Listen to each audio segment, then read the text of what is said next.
Good morning, ladies and gentlemen. The Committee on General Government Operations, Appropriation and Housing convenes this public hearing. Public hearing notice were given to the media on Wednesday, August 28th, on Tuesday, September 3rd, and today is Friday, September 6th, and the time now is 9 o'clock. The committee will hear and accept testimony for the referral of appointment of Doreen T. Crisostomo, position, member, Board of Directors, Guam Housing Corporation, term length 6 years. The conduct of the general rules for public hearing is the conduct of this public hearing shall be as follows. Those testifying will be recognized in the order of sign up on the sign-in sheet. We have Mrs. Crisostomo here. Written testimony may be read. Lengthy written testimony should be summarized to about 5 minutes. Written testimony shall be submitted to the committee. Please provide our legislative staff with your written testimony for photocopying. Testimony shall be confined to the substance. Persons will be allowed to present oral testimony only once. Once you're done, you may be asked to remain in the room for questions or additional testimony as may be desired. Proper form and decorum shall be practiced by all present in the public hearing room for these proceedings. Individuals who fail to maintain proper form and decorum may be restricted from providing oral testimony and/or may be asked to leave or be escorted from the room. When you speak, please make sure that the microphone is on and that you speak into the microphone. Please state your name. We will now begin here testimonies on Doreen T. Crisostomo. I would ask Mrs. Crisostomo, we do have, I did receive, and I've been in communication with Mr. Frank Floric, and he's 100% in support of your appointment. And Ms. Crisostomo, if you could begin, please. Hello? Okay. Hafa Chairman San Agustin.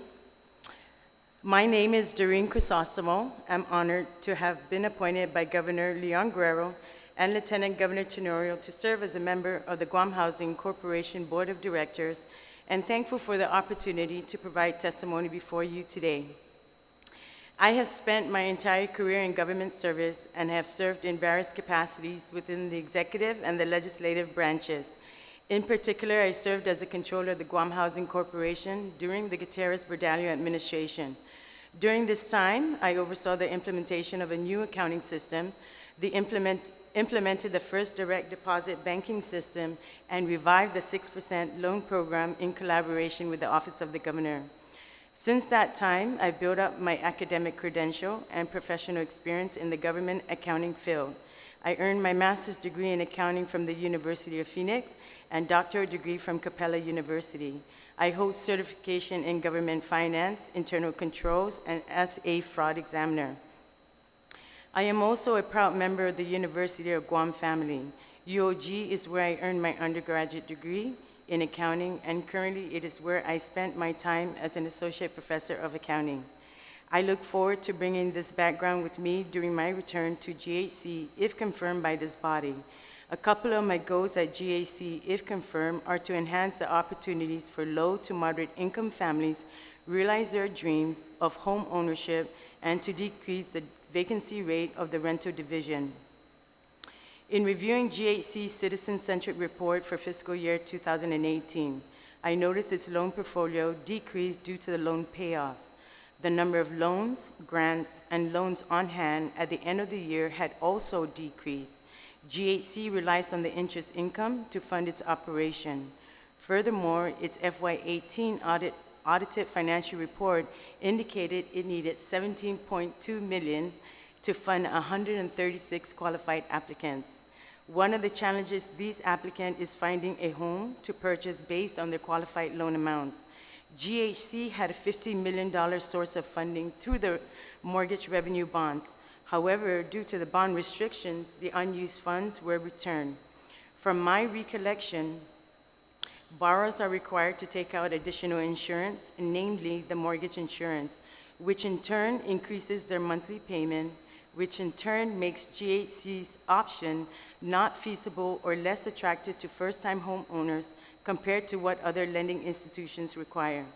I would like to explore other funding sources that will help low to moderate income families realize their dream of owning their own home. Regarding the rental division, GHC has 149 units for rent. Its CCR, Citizen-Centric Report, indicated that the rental income decreased in fiscal year 18 due to the increase in vacancy. As of August of this year, there were 43 vacant units. GHC does not have the sufficient funds to renovate its unit, which then causes the increase in the vacancy rate. Additionally, the last major renovation occurred in FY15. Other challenges GHC faces are tied to limited maintenance staff, which limits addressing the vandalism, theft, and the deterioration of vacant properties.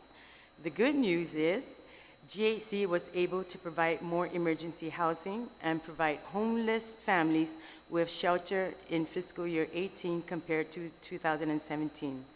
I would like to work with management in building on these strengths while also finding ways to reduce the vacancy rate and review the policy governing income limits.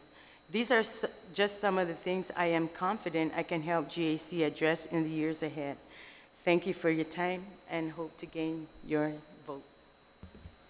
Doreen, you're not going to have any problems with me. I know you for a long time, and you're the numbers lady. I mean, if we had a position at the OFB, we would probably ask you and try to convince you to come on board, but you're busy, quite busy at UOG, and I remember last year we tried to tap you as much as we could, but with limited time on the tax commission. But I honestly look forward to, I will be submitting your packet for confirmation. I'd like to first, number one, thank you for accepting the appointment from the governor to serve on the Guam Housing Board. But do you feel that there may be any conflict of interest? No.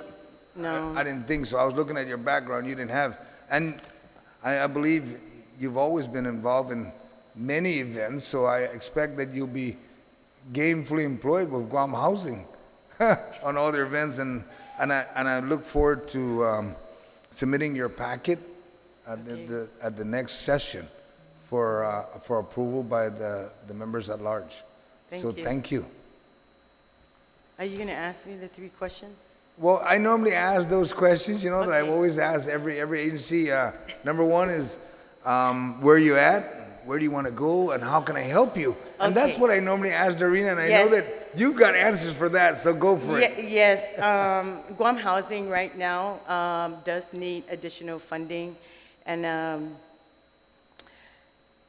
it lacks funding for, as I stated earlier, it lacks funding to give for first-time homeowners in the mortgage division and also in the rental division.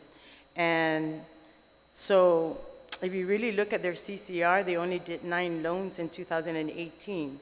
They they processed about over 300 applicants. And so where do we want to go? I'm sure that the Guam Housing, from my perspective, where I would like to see Guam Housing go forward is to decrease the vacancy rate on the rental division and to provide funding for first-time homeowners. Because I think it's very important that, when families feel they have an ownership, they own a home,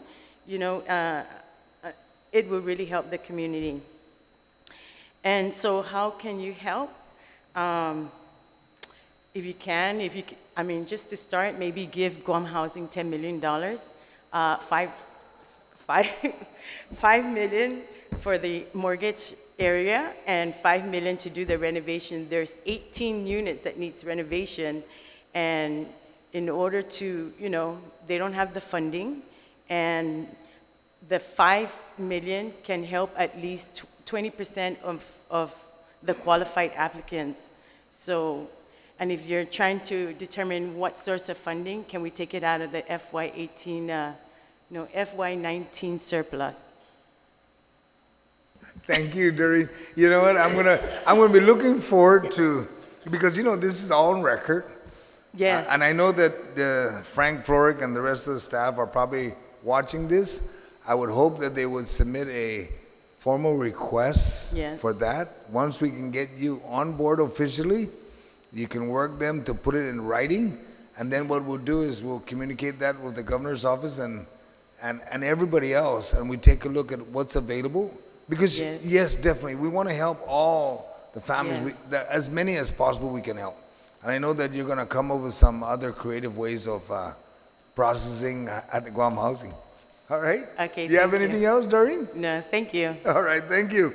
The committee will continue to receive testimonies for the next few days.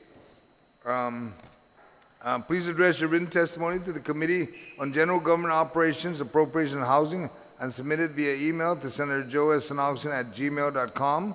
Sizus Marcy for your attendance and participating in today's hearing. And for those at home, thank you for watching. The public hearing for the appointment of Doreen T. Crisostomo is now adjourned. It is now 9:10, and have a great morning. Thank you.